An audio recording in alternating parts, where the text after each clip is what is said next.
ধন্যবাদ যে এত কিছু হেল্প করার জন্য। হ্যাঁ আসবো আবার Siliguri. Thank you so much. এই পুষ্করকে লেক দিদি ব্যাকপ্যাকার্স হোটেল।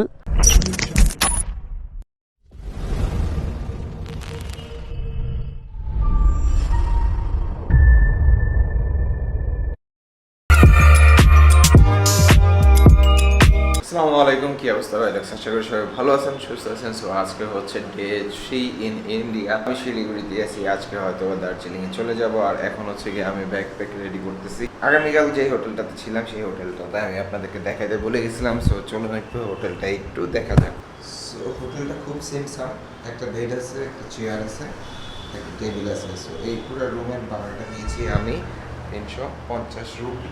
তো বাংলা টাকায় পড়ছে আমার প্রায় 420 টাকা কি 30 টাকার মতো। সো আমার কথা হচ্ছে অ্যাজ এ চিপ কস্ট আমি এই ট্যুরটা কমপ্লিট করতে চাচ্ছি। সো এখন ব্যাকপ্যাকগুলো রেডি করবো আর আমি সাথে সাথে চলে যাব হচ্ছে গিয়া জনি ভাইয়ের বাসায়। জনি ভাইয়ের বাসা থেকে বাইকটা রিসিভ করে আজকের রাইডটা আমরা স্টার্ট করবো। সো চলুন ব্যাগটা গুছানো হলে আমরা জনি ভাইয়ের বাসায় চলে যাই। সো অলরেডি হচ্ছে হোটেল থেকে বের হয়ে গেছি, এখন যাব জনি ভাইয়ের বাসায়। আর সবচেয়ে মজার বিষয় হচ্ছে কম প্রাইসে শিলিগুড়ি শহরের মধ্যে মনে হয় আমার কাছে এই হোটেলটাই ভালো লাগছে। বাদ বাকিটা আপনারা যারা শিলিগুড়িতে আসেন না কেন একবার হলে চেক আউট করে দেখবেন। আর এটা হচ্ছে গিয়ে এই যে সামনে আছে বেঙ্গল লঞ্চ। সো এই হচ্ছে আমার রাইড শুরু। এখন আছি জনি ভাইয়ের বাসায়, ব্যাকপ্যাক রেডি করবো। আর সেই সাথে জনি ভাইকে অনেক অনেক ধন্যবাদ যে এত কিছু হেল্প করার জন্য।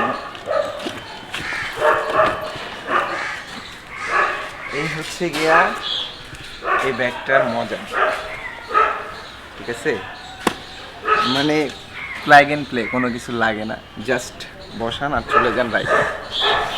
ঠিক আছে জনি ভাই? ঠিক আছে। আইডিয়াটা আমার ছিল। হ্যাঁ আইডিয়াটা তো আপনার ছিল।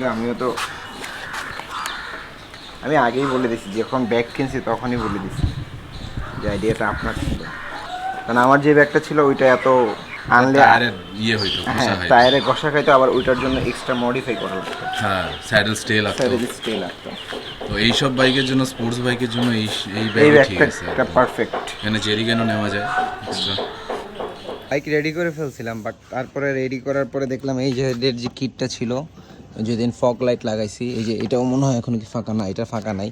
সো ওই দিনটা ফাঁকা ছিল, যার জন্য আবার বাইকটা একটু গ্যারেজে নিয়ে ঠিকঠাক করে আবার রিপ্যাকিং করতে হয়েছে সব। সো অলরেডি সব প্যাক ডান। এখন আমি জাস্ট রাইডটা স্টার্ট করব, বাইকে উঠবো। তো আলহামদুলিল্লাহ সব কিছু একদম কমপ্লিট। এই এখন রাইডটা শুরু করবো। জনি ভাই আমাকে একটু চৌরাস্তা পর্যন্ত আগায় দিবে। জনি ভাইয়ের বাসায় লাঞ্চ করলাম, যার জন্য একটু লেট হয়ে গেল, বাট বাইক পুরো কমপ্লিট রেডি করে তারপরে লাঞ্চটা শেষ করছি। আর আমি এখনই রওনা দিচ্ছি, চলেন বাইকে গিয়ে কথা হোক। বিসমিল্লাহ। সো আমার অফিসিয়ালি শুরু হচ্ছে এখন রাইডটা। সে সামনে গিয়ে জনি ভাইয়ের কাছ থেকে যখন বিদায় নিব তখন গ্লাভসটা পরে নিব।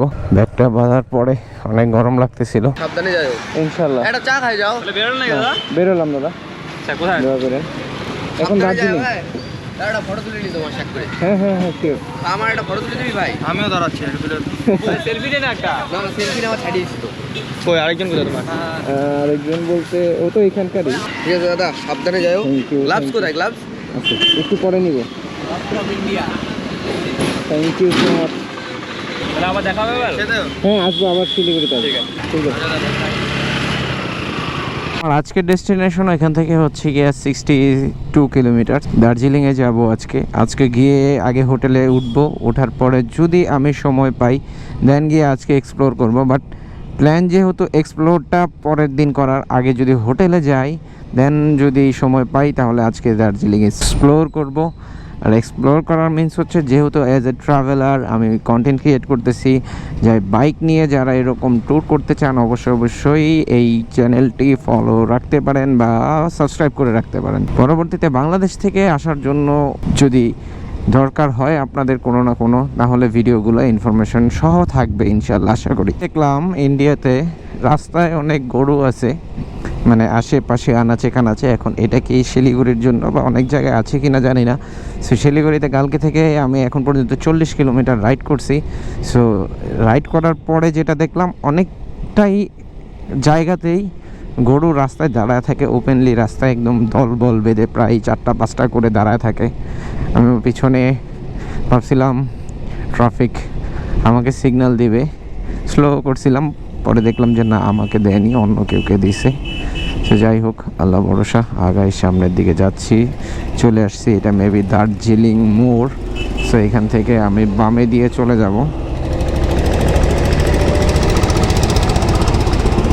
হ্যাঁ, এটা দিয়ে বামে গেলে তারপরে আমি পাবো হচ্ছে দার্জিলিংয়ের রাস্তা। ওই যে পাহাড়গুলোতে হচ্ছে গিয়ে মেঘ দেখা যাচ্ছে। কিছুটা দূর পথ আসলাম, প্রায় 7-8-10 কিলো আসছি কিনা সন্দেহ। হ্যাঁ, 10-11 কিলোমিটারের মতো আসার সাথে সাথে পাহাড় দেখতে পেলাম। কিন্তু পাহাড় দেখতেছি ওইটার প্রবলেম নাই, রাইড করতেছি, মজা পাচ্ছি, ভালো লাগতেছে। কিন্তু যেটা মেইন প্রবলেম হচ্ছে এই যে এরকম রাস্তার আশেপাশে এরকম অনেক গরু দাঁড়ায় থাকে, যেটা নাকি হুটহাট করে আল্লাহ না করুক যদি দৌড় দেয় তাহলে তো বড় সমস্যা হয়ে যাবে। কিন্তু খুব সেফলি রাইড করতে হবে। সো এখান থেকে আমার ডেস্টিনেশন দেখাচ্ছে আর 2 ঘন্টার রাইড। সো এইখান থেকে পাহাড় শুরু। গতকালকে যখন জনি ভাইয়ের সাথে আসছিলাম, জনি ভাই বলছিল যে ভাই এইখান থেকে হচ্ছে আপনার পাহাড় শুরু হয়ে যাবে। সো সামনে গিয়ে একটা টোল প্লাজা আছে, টোল প্লাজা থেকে শুরু হয়ে যাবে দার্জিলিংয়ের আপনার এই রাস্তা। এটাও দার্জিলিংয়ের রাস্তাই, বাট ভাই কি দেখতেছি আমি, কি পাহাড় দেখতেছি, মানে অবাক করে হয়ে যাচ্ছি। আমরা পাহাড় দেখি, এরকম মেঘে ঘেরা পাহাড় খুব কম দেখতে পাই আমরা, কারণ বাংলাদেশে যদি বান্দরবনের সাইডে বা সাজেকের সাইডে না যাওয়া হয় তাহলে কিন্তু আমরা মেঘে ঘেরা পাহাড় দেখতে পারি না।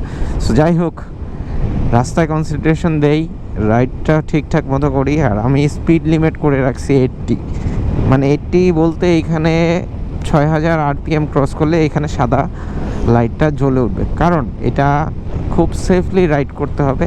একটা দুর্ঘটনা অনেক বড় একটা প্রবলেম দাঁড়া হয়ে যাবে, কারণ একে হচ্ছে গিয়া জনি ভাই আমাকে এটা অথরিটি করে দিছে বাইকের, যদি কোনো প্রবলেম হয় আমার, তাহলে কিন্তু এই প্রবলেমগুলো জনি ভাইয়ের উপরে গিয়ে পড়বে। সো সেই প্রেশারটা আমি কাউকে দিতে চাই না, একদম फ्रीली स्लोली स्मूथली राइड करते হবে। हाँ, ये मेरे फ्रेंड का बाइक है। है आप कहाँ से? वेस्ट बंगाल से। बंगाली? বাঙালি তাই, থ্যাংক ইউ, দেখে ভালো লাগলো। ভাবনা চিন্তা আসে না, বাঙালিদের কলিজা অনেক বড় হয়, তাই না? কোথায়? All India? আমিও দার্জিলিং যাব, বাংলাদেশ থেকে। খুব ভালো, Bangladesh India, welcome to India. Thank you so much. হ্যাঁ হ্যাঁ, শিওর, সামনে থেকে নিলে বেটার হবে, আমার বাংলাদেশের পতাকাটা আসবে। হ্যাঁ হ্যাঁ, আরেকটা নেন, উনি দাঁড়াইলো মাত্র।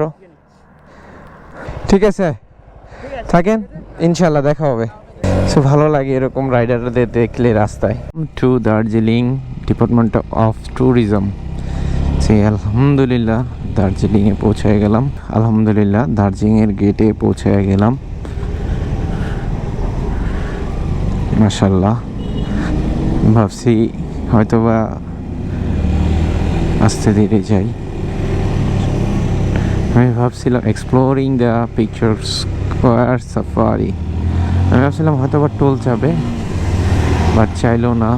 এর জন্যই স্লো করলে তাকাইলাম ওনার দিকে যে দেখি উনি কী বলে। সো কিছুই বললো না, তাই আগাই। KTM Duke 200 বাইক দেখে চোখ ঝালাপালা হয়ে যাচ্ছে। আর আল্লাহ, সামনে রাস্তা তো সেই, একটু সাবধানে যেতে হবে, কারণ আঁকা বাঁকা রাস্তা আছে। Wow, waterfall, first waterfall. একটা ছবি তুলে নিই। এখানে দাঁড়ানোটা কি ঠিক হবে না? এখানে দাঁড়ানোটা ঠিক হবে না, ছবি তুলবো না। যাক, ভিডিওতে আসছে তাই। একটা ব্রিজ দেখা যায়, কেউ না আসতে গেলে ওইখানে দাঁড়াইতে গেলে প্রবলেম হইতে পারে। যাই হোক, সামনে ইনশাল্লাহ আরও পাবো। টিম্বুর অন দ্য শিল। বাঘগুলা যেমন একদম পুরা রাউন্ড প্লাস হচ্ছে একদম উঁচু, পুরাই মানে ফিল চলে আসতেছে। বাট আমি যেহেতু ট্যুরে আসছি, যাবো না যে কোনো রকম কোনো প্রবলেম হোক বাইকটাতে, প্লাস আমার রাইডিংয়ে, প্লাস আমার জন্য যেন কারো কোনো প্রবলেম না হয়, সেদিকে আমি অবশ্যই খেয়াল রাখবো। চা খাওয়া দরকার, খুব ঠান্ডা লাগতেছে, বাট চা পাচ্ছি না। দেখতেছি চা পাই কিনা, চা পাইলে একটু চা খাইতে হবে, কারণ ইন্ডিয়াতে আসার পরে চা খাওয়াটা আমার অনেক কমে গেছে। সো চা খাইতে হবে, চাটা খুবই প্রয়োজন। টি, কফি, মোমো এই তো এখানেই আছে। এক চায় দে দো, চায় দে দো। ঠিক আছে। সো চা খাই একটু বসে। টং একটা প্লেসে আছি। সো একটা চায়ের ব্রেক দিছি এবং এইখান থেকে ওই পাশের ভিউটা অনেক সুন্দর। সো আমি একটু ভিউটা আপনাদেরকে দেখাই। সো এই যে হচ্ছে রাস্তা, ওই যে আমার বাইক পার্কিং করা, হয়তো দেখা যাচ্ছে না, বাট এইখান থেকে দেখে না একদম পুরো পাহাড় দেখা যায়। এদিকে যাব আমি। সো এই বোলবোর্ডটা দেখেই হচ্ছে গিয়া দাঁড়াইছিলাম।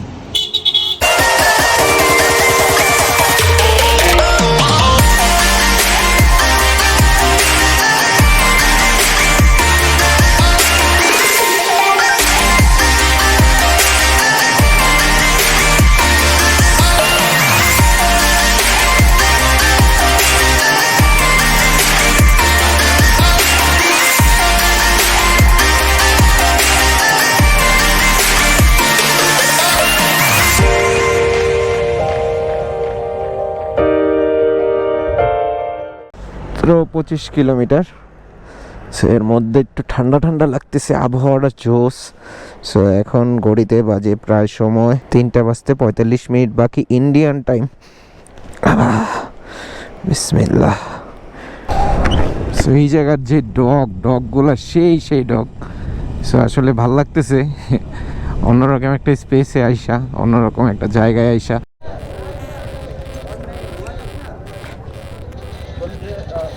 There you need to drag your bike till that point. Okay, See na, see. Tree There you need to drag. Drag Yeah, drag. यहाँ से थोड़ा, No, you cannot go this side also. They will catch you again. Okay, यहाँ से lift करके लेके जाना जाना है आपको मेरे को।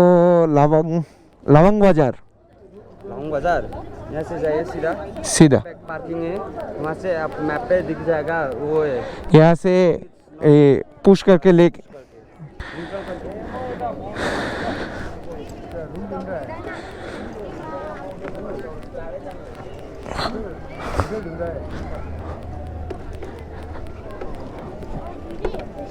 कहाँ तक पुश करके लेके जाना है। সো এখানে নিয়ম হচ্ছে, এখানে বাইক পুশ করে নিয়ে যাইতে হবে, জানি না কতটুকু। সো এখানে রুলস হচ্ছে এটা, এখান থেকে পুশ করে নিয়ে যেতে হবে। পার্কিং আছে ওই যে ওই পর্যন্ত। স্ট্রাগল এ কিছুক্ষণ ঘুরলাম, হোটেলের লোকেশনটা ভুল বলতেছে, তারপরও যাই হোক লাস্টে ফোন করে লোকেশনটা নিলাম। সো লেবংয়ে যাচ্ছি, লেবং বাজারে হচ্ছে গিয়ে ওই হোটেলটা। আর মানে যতই যাচ্ছি ততই মেঘ যেমন লাগতেছে আমাকে ঘিরে ধরতেছে, পুরা মেঘের মাঝে আছি। সামনে দেখলে বোঝা যাবে পুরাটাই মেঘে ঘেরা, হাত দিয়ে ইশারা দিয়ে দেয় যাওয়ার জন্য। সো এই জিনিসটা খুবই ভালো লাগছে। যদি আমি ওভারটেক করতে না পারি, সে তখন হাত দিয়ে ইশারা দিয়ে দেয় যে সামনে রাস্তা খালি আছে, আপনি ওভারটেক করতে পারেন। যাই হোক, অনেক ভালো লাগে এই জিনিসটা। আর আমার হোটেলের আরও 2 কিলোমিটার এখান থেকে সামনে যাই, কেউ জিজ্ঞেস করি। ব্যাকপ্যাকার্স হোটেল, দিদি ব্যাকপ্যাকার্স হোটেল, ব্যাকপ্যাকার্স হোটেল। हाँ अरे मुझे तो पता नहीं है। ठीक है, ठीक ठाक है। शुरू में जाबो, ये হচ্ছে একদম এই ব্যাগটা ইজি টু ক্যারি। যাও আপ যাও, कोई बात नहीं। আর সবচেয়ে ব্যাগে লাগানো বাইকে कौन सा रूम है? ओके ठीक है।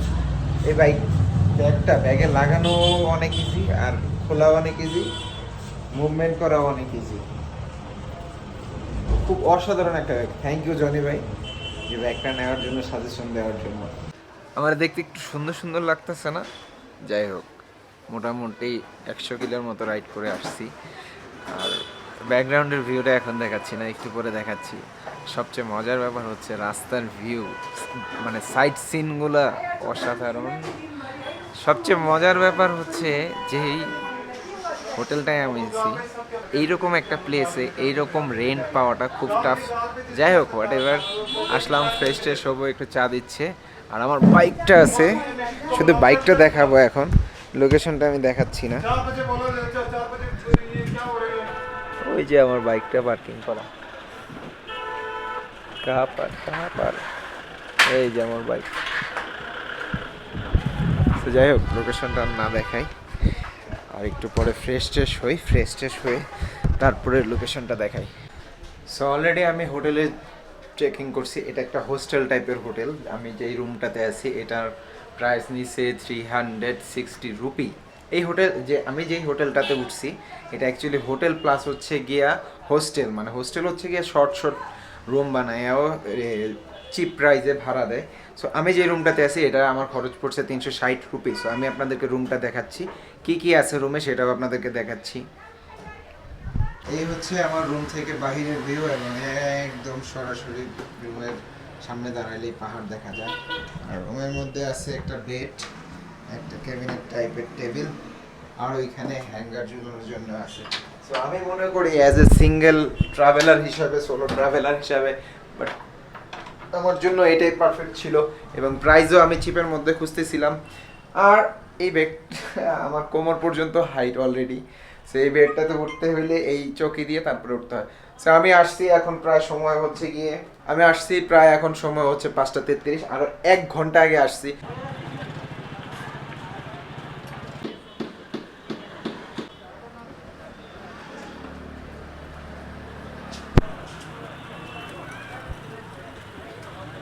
আমি যেই ভিউটা দেখাইলাম, অনেকে বলতে পারে না, আরে এটা তো সাজেকের মতো সিমিলার, বাট হ্যাঁ, সাজেকের মতো সিমিলার।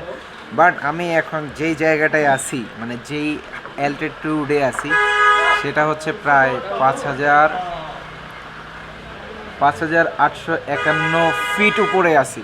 সো আমি ছিলাম সকালে 800 ফিটে, চলে আসছি 5,800 ফিটে। সো বুঝতেই পারতেছেন যে কেমন একটা ওয়েদার ফিল হচ্ছে। জানি না সাউন্ড পাচ্ছেন কি না, ঘুরে ঘুরে বৃষ্টি শুরু হয়েছে, মাত্র বাজে 8টা, আর অলরেডি সব দোকানপাট সব বন্ধ হয়ে গেছে।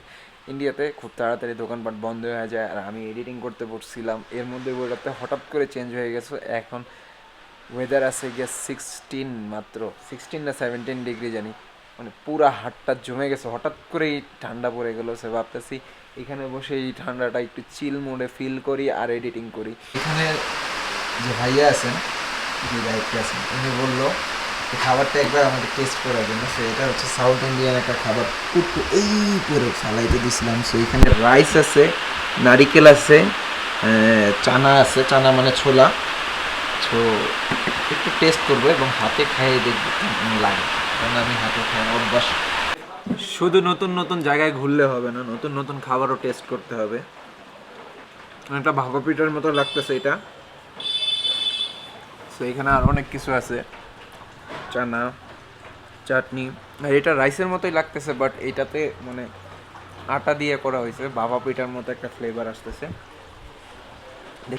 हाँ टेस्ट अच्छा है, और थोड़ा ऐसा ऐसा करके हाँ इसके साथ गुल मिला के मिक्स करके अच्छा है, अच्छा है। আলহামদুলিল্লাহ আমি হোস্টেলের রুমে চলে আসছি। আর এখন খুবই ঘুম ধরছে, আবার আমাকে সকাল 3টার দিকে উঠতে হবে, সেটা হচ্ছে টাইগার হিলের জন্য। সো আমাকে সকাল 3টার দিকে উঠতে হবে টাইগার হিল দেখার জন্য, সূর্যোদয় দেখার জন্য। সো এইখান থেকে সূর্যোদয়টা অনেক সুন্দর দেখা যায়, এবং সবাই বলছে, রিকোয়েস্ট করছে যে অবশ্যই ওই জায়গাটা যাইতে। সো আমারও একটু ঘুম পাইছে। সো এই ভিডিওটা এ পর্যন্তই থাকছে। আর SF কেন নিলাম, 150cc কেন নিলাম, সেটা বলবো আমি নেক্সট ব্লগে। তো সবাই ভালো থাকবেন, সুস্থ থাকবেন, সবসময় ফুল ফেস হেলমেট পরে রাইড করবেন, ride hard, ride safe, helmet. আসসালামু আলাইকুম। যারা এই পর্যন্ত দেখছেন অসংখ্য ধন্যবাদ। যারা সাবস্ক্রাইব করেনি অবশ্যই সাবস্ক্রাইব করে নিন, লাইক কমেন্ট শেয়ার তো করবেনই। আল্লাহ হাফেজ, টাটা, আসসালামু আলাইকুম।